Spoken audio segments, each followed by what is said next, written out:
Welcome to Strip Coverlet, where we squeeze the bigger picture out of literature. I'm Adrian Ford, and we are here for the second in a 70-part series, journeying short story by short story through Ernest Hemingway, the Finca Vigia edition. This, the second short story in that collection, and inasmuch it will appear in two separate playlists here on the channel. Number one, the short story discussion playlist, and number two, the Ernest Hemingway read-along.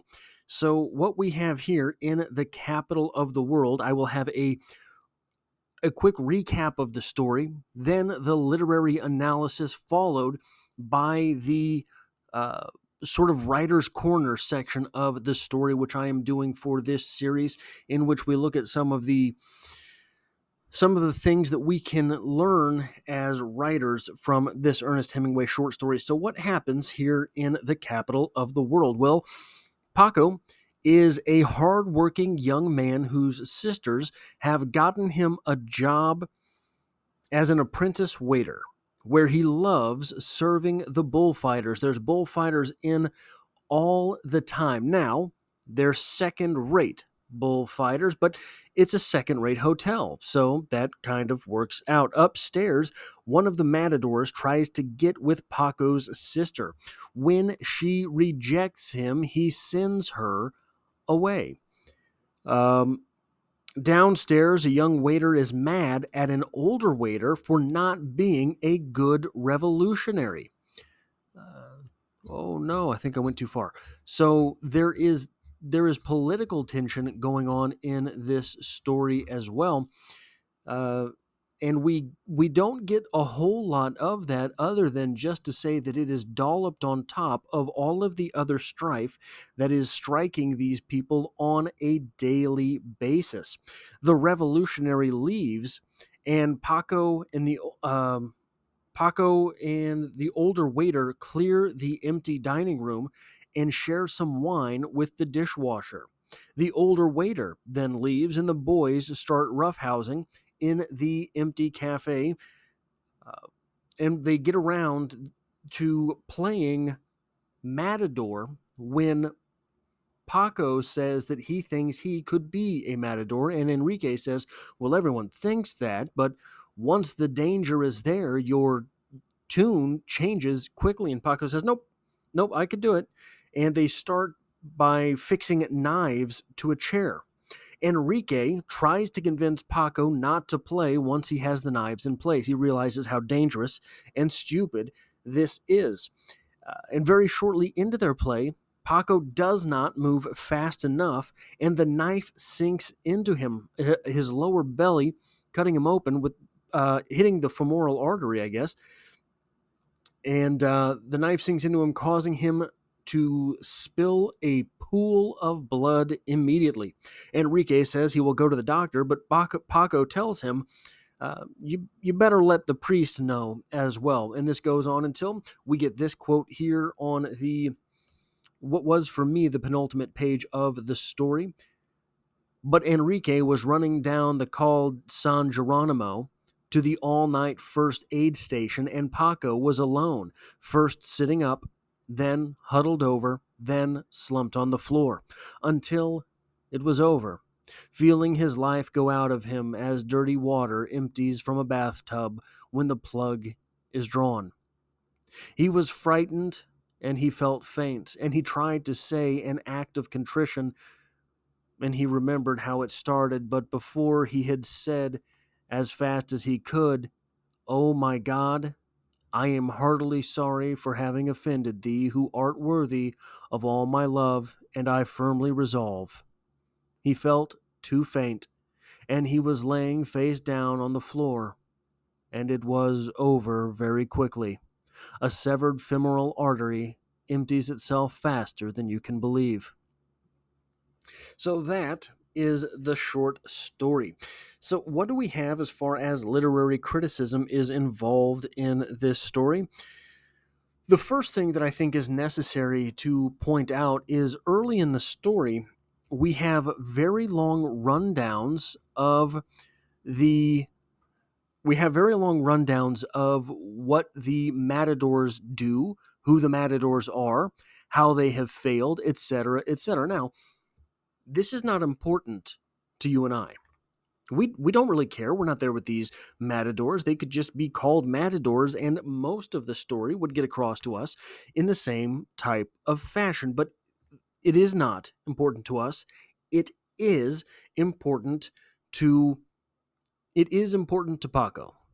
It's much the same way as whilst reading American Psycho, we have to constantly get rundowns of what everyone is wearing. You and I learn very quickly to skim over these paragraphs because it doesn't really mean anything to us that someone is wearing a houndstooth coat, right, with a paisley tie, and how that is a fashion faux pas, etc. It doesn't ring for you and I, but it does for Patrick Bateman. To Patrick Bateman, that is a great offense. It is a great offense because this is the area in which he is dedicated in his life. In Paco's world, these matadors are extremely important. These matadors are the type of people that he looks up to and that Paco has dreams of becoming. So it is important to the story, not to us, but to the story that those details get out there. Now I want to get down here to this quote, starting here.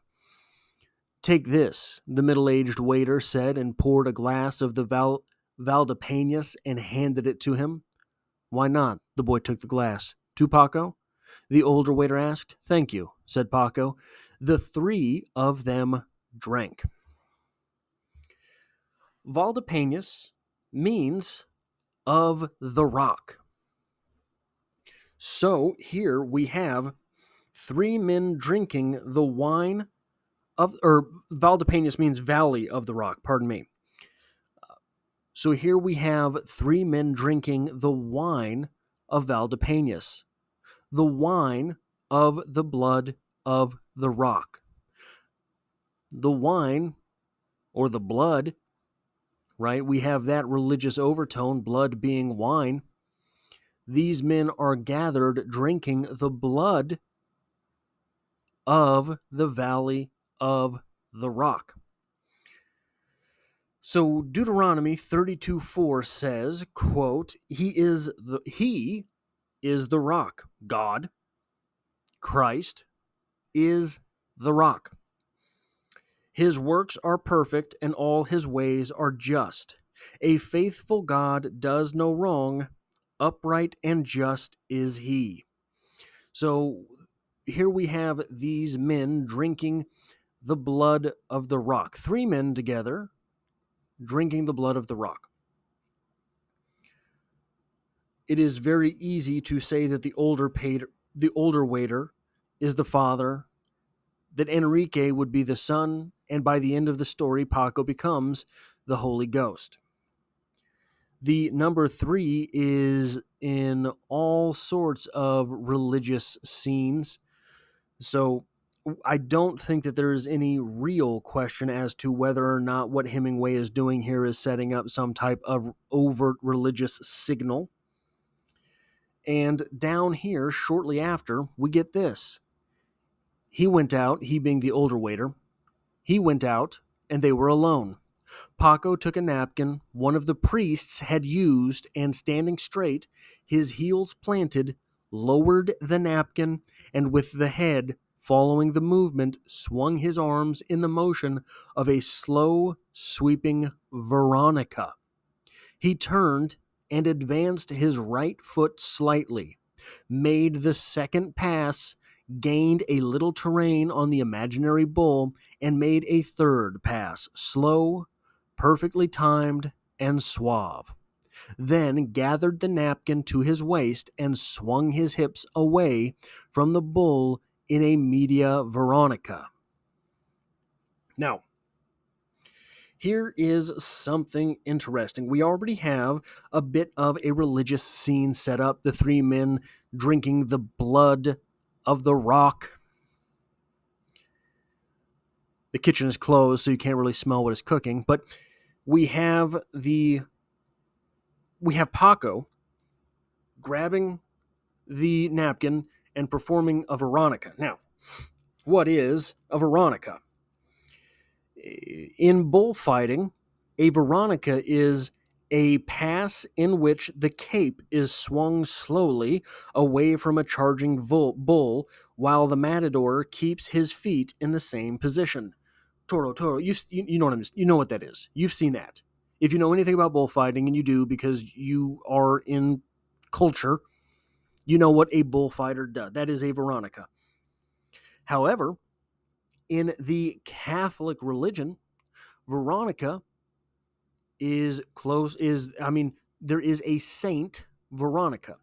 In the Bible, Saint Veronica offered Christ a cloth, like these priests have left their cloth. Where am I at here in my notes? Saint Veronica offered Christ a cloth to wipe away to wipe his face.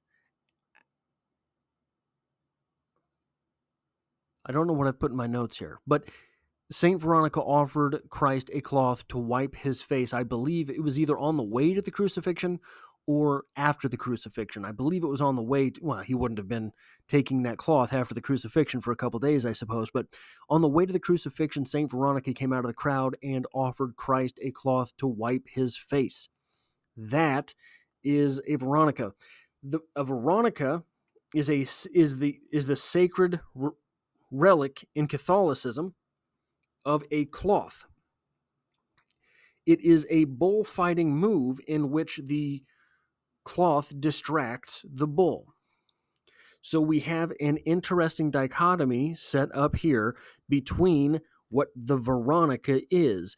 Are we to take the Veronica as it is in bullfighting, or are we to take Veronica as it is in Catholicism? We've already seen the priests. The priests are the ones who left the cloth. But as opposed to choosing between the two, it's both. Hemingway has done something very clever and set it up as both. This marries the bullfighting and the religion in this one cleverly chosen word. The bullfighting and Catholicism are joined as the real thing. They are joined as the rock. The rock which these three men are standing around trying to imbibe. Shortly thereafter, we have this quote: Enrique removed his apron, and citing the imaginary bull, he sculptured 4 perfect languid gypsy Veronicas and ended up with a rebolera that made the apron swing in a stiff arc past the bull's nose as he walked away from him. Look at that, he said, and I washed dishes. Why? Fear, said Enrique. Miedo. The same fear you would have in a ring with a bull. No, said Paco. I wouldn't be afraid. Leche, said Enrique. Everyone is afraid, but a torero can control his fear so that he can work the bull.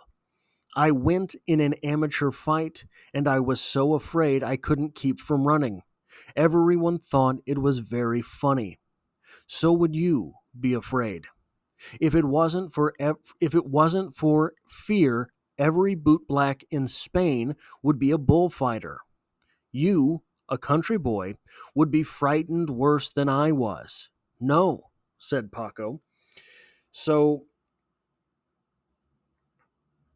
after this, they end up making a makeshift bull from a chair and very sharp knives. That is when Paco gets gored in his faux bravery because he was not standing in front of a bull, but he was standing in front of a chair. Why does Paco die in this short story? Well, we saw, if you were here for part 1 of this series with The Short Happy Life of Francis Macomber, we have seen how important authenticity is to Ernest Hemingway. The real thing is what counts. The real thing is what matters. This chair, this fake bull, is not the real thing. And in as much, Paco, with his bravery, has to die. He has to die because a faker has to die in a Hemingway short story. Paco thinks he would be brave when posed with the fake thing instead of the real thing. When faced with the fake thing, he is brave enough but not skilled enough. Neither does he have the real thing. He is not facing the real thing. He does not have the real thing. So those are what I think the primary comments are in this story.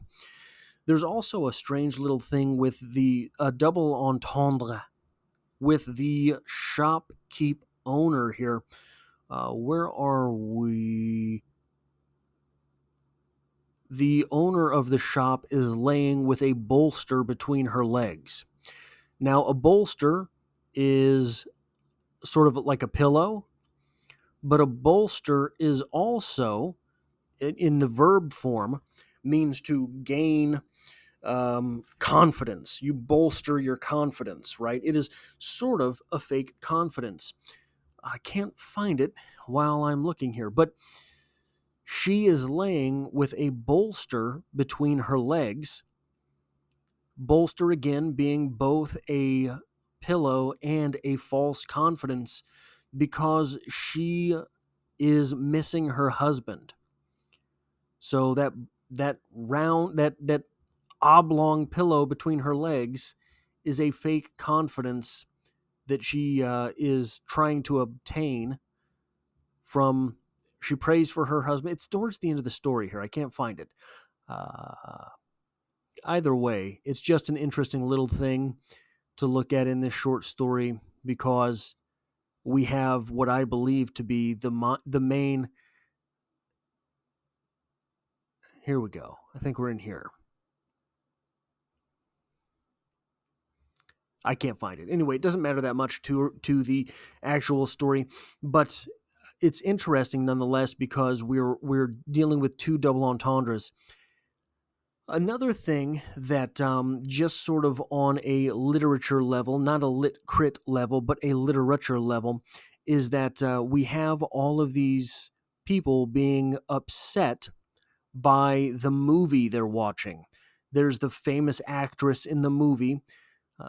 They've seen her in great luxury, and they are angry afterwards.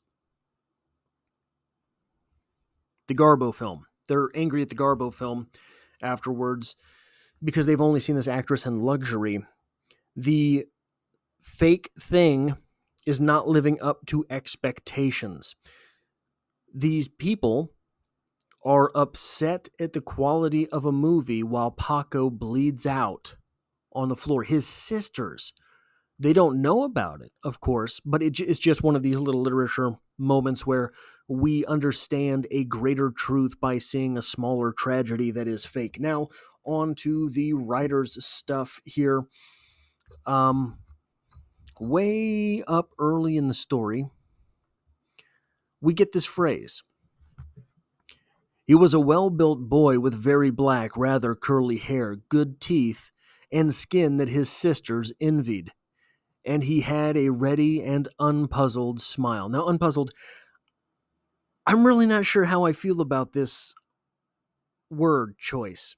Unpuzzled smile. On one hand, I don't like it because it's not readily available what that word means to me. Unpuzzled in a smile. That's not really a descriptor we see for smiles.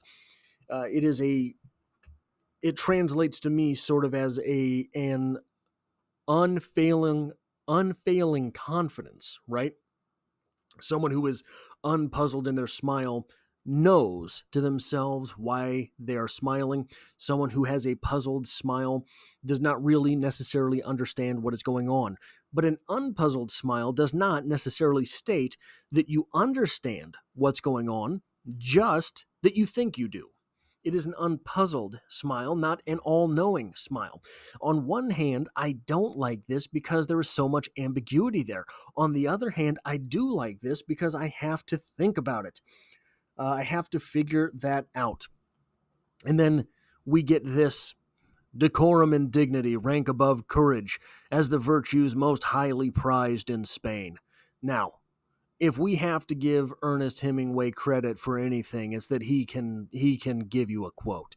I have no idea whether or not this is true in Spain, that decorum and dignity rank above courage as virtues most highly prized in Spain. I have no idea if that's the truth, but I'm going to listen to Ernest Hemingway when he puts it so beautifully. I have no choice but to believe that. That is the power of strong writing. Another thing, we sort of, it's, I talk on the channel a lot about saying more things with fewer words. Here we have this. The priests left immediately after the picador hurriedly.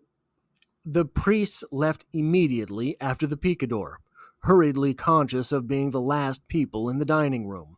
Now, on one hand, from this point, let's see, from this point forward, oh, dang it. From this point forward, we don't really need the rest of that sentence, that they were hurriedly conscious of being the last people in the dining room, because we know that if they're leaving in that fashion, it could be that the priests aren't really priests, they are lawmen spying on the picador. That could be. But if we don't have the rest of that sentence, we know why the priests left. That said, I do like that little addition of the priests trying not to be rude. That is an interesting bit of that line there. Now, the final thing that I want to talk about now it's so weird that reading an Ernest Hemingway story, someone who would write 500 words and cut it down to 50, that the only thing I am sort of critiquing here from a writer's perspective, or noticing here from a writer's perspective, are things that Hemingway could have done without, that Hemingway could have left. He felt too faint, and he was lying face down on the floor, and it was over very quickly. A severed femoral artery empties itself faster than you can believe. What do we get here? What does this add? I do not believe... Ooh, that looks awful. I do not believe that this part of this quote really adds anything. Who's believing it? Why do we put that there? That sentence can be left off very easily, and your reader understands 100% what you're talking about, what you're doing with that. It's just sort of, it's also tonally sort of condescending, isn't it? You get through this entire beautiful short story, this entire tragedy here, your femoral artery, it empties itself faster than you'd believe. Yeah, that's the story you gave us. The story you gave us tells us all about that. So just a small thing, but I think worth remembering when we are writing our own stories. Now, that is part 2 of a 70-part series, a story, The Capital of the World, which will appear in 2 separate playlists here on the channel. Number 1 being the short story discussion playlist. Number 2 being the Ernest Hemingway read-along, the Finca Vigia edition. So be sure to come back for the rest of those stories. There's poetry on the channel every Monday, and I hope to have you back for the next video.